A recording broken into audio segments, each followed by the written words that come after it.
গোপালগঞ্জে এনসিপির সমাবেশ ঘিরে হওয়া সংঘাতের জের ধরে সেখানে ১৪৪ ধারা জারি করা হয়েছে। জাতীয় নাগরিক পার্টি এনসিপির সমাবেশ শেষে দুপুরে যখন দলের নেতারা শহর ছাড়ার চেষ্টা করছিল, তখন তাদের গাড়িবহরে ইটপাটকেল ছোড়া হয়।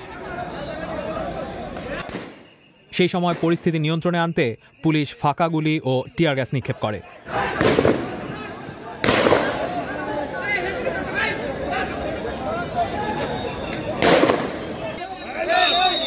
এ সময় টানা কয়েক ঘন্টা ধরে চলে পুলিশ ও হামলাকারীদের মধ্যে ধাওয়া পাল্টা ধাওয়া।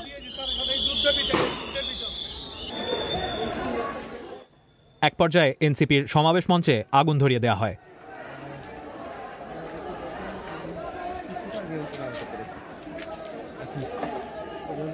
এনসিপির সদস্য সচিব আখতার হোসেন অভিযোগ করেন যে আওয়ামী লীগ ও নিষিদ্ধ ঘোষিত ছাত্রলীগ তাদের উপরে এই হামলা করেছে। আমাদের যারা নেতাকর্মীরা যারা আছে তারা মাঠে প্রতিরোধ অব্যাহত রেখেছে, আর ওরা ছাত্রলীগের এবং আওয়ামী লীগের সন্ত্রাসীরা ওরা আগ্নেয়াস্ত্র থেকে গুলি করতেছে এবং তারা বিস্ফোরণ ঘটাচ্ছে। এর আগে দুপুরে এনসিপির সমাবেশ শুরু হওয়ার আগে সমাবেশস্থলেও হামলা ও ভাঙচুরের ঘটনা ঘটে। এনসিপির মার্চ টু গোপালগঞ্জ কর্মসূচিকে কেন্দ্র করে সকাল 10টার দিকে গোপালগঞ্জ সদর উপজেলার উলপুর গ্রামে পুলিশের গাড়িতে আগুন, হামলা ও ভাঙচুরের ঘটনা ঘটে। সে সময় পুলিশ জানিয়েছিল 40-50 জন মানুষ একত্রিত হয়ে তাদের গাড়ির উপরে আক্রমণ করে। তবে কারা সেই হামলা করেছে সে বিষয়ে নিশ্চিত করেনি তারা। সামান্য একটু রাস্তা থেকে ভেতরে যাওয়ার ওইখানে দেখি অনেক লোকজন জড়ো হয়েছে।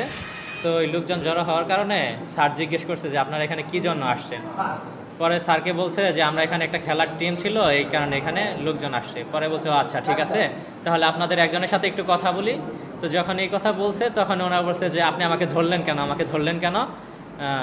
পরে এই কথা বলে ওরা পেছন থেকে যারা ছিল ওরা একসাথে চলে এসে আমাদের উপর এরকম আঘাত করে। না, ওরা আসলে কিভাবে বা কি বিষয় আসে এরকম কোনো কিছু নেই, ওরা সরাসরি আমাদের উপরে আঘাত করছে।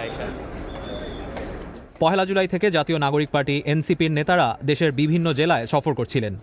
সেই কর্মসূচির অংশ হিসেবে বুধবার গোপালগঞ্জে মার্চ টু গোপালগঞ্জ কর্মসূচি পালন করার কথা জানিয়েছিলেন তারা।